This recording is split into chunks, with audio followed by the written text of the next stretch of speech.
अब भगवान श्रीकृष्णले माता रुक्मिणीको हरण गरेर द्वारिका लिएर आउनुभयो। अब द्वारिकामा ल्याइसके पछाडि धुमधामका साथमा भगवान श्रीकृष्णको र माता रुक्मिणीको स्वयंवर हुनेछ, विवाह हुनेछ। सबैजना बसी बसी स्वयंवरको दर्शन गर्नुहोला अनि विवाहमा हामी नाच्ने है त पछि।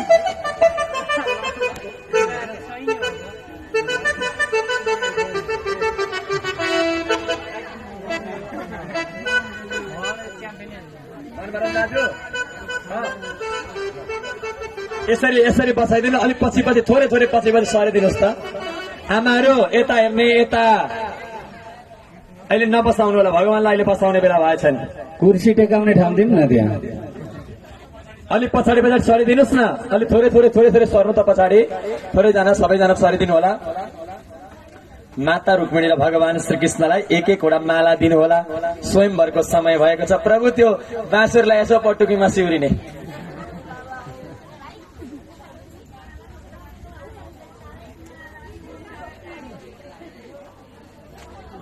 ल यसरी यसरी स्वयंवर गर्दा एक अर्कालाई हेरेर बेहुला बेहुलीले अब बिहे गरेका छैन जानिँदै।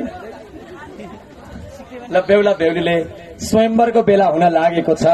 बोलिए भक्तवत्सल भगवानको हामीले भने पछाडि मात्रै माला लगाइदिने है, अहिले बेला भएको छैन। आजको शुभ लग्नको बेला हुन लागेको छ। घडीवालाहरू तयार छौ?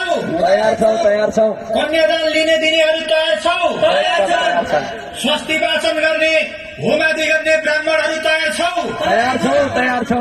बाजा गाजा बजाउनेहरू तयार छौ? तयार छौ।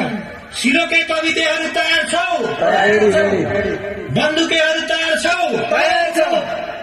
कल्स्यौली, माडौली, भार बोक्ने, ढाल तरबार बोक्नेहरू तयार छौ?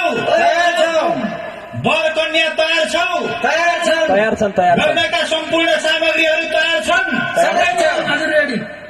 उसो भए आजको मिति, महिना, गते, बार, तिथि, नक्षत्र, योग, करण, बेला, मुहुर्त, लग्न, नवंशकमा शुभ लगन बोल्नु त। बोलौ बोलौ बोलौ। घडीको बेला ठिक भयो, भरे घडी डुब्दा घन्टी बजाउनु, शुभ बेला भयो भन्नु। आजको शुभ लग्नको शुभ नवंशक शुभ बेलामा शुभ लगन भयो, शुभ लगन भयो, शुभ लगन भयो। सबैले जोरदार ताली बजाइदिनु होला।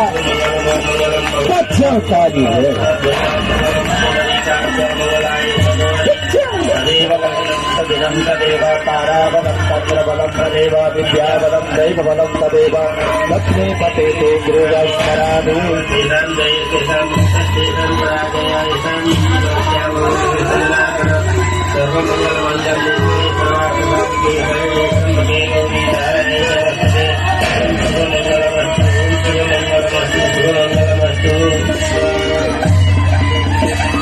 अब बेहुला बेहुलीलाई लगेर कुर्सीमा राख्ने। व्रत परिवारका सबै सदस्यगणहरूले गोडा धुन मन छ भने धुँदा पनि हुन्छ कन्याहरूको। अनि टीका लगाउने।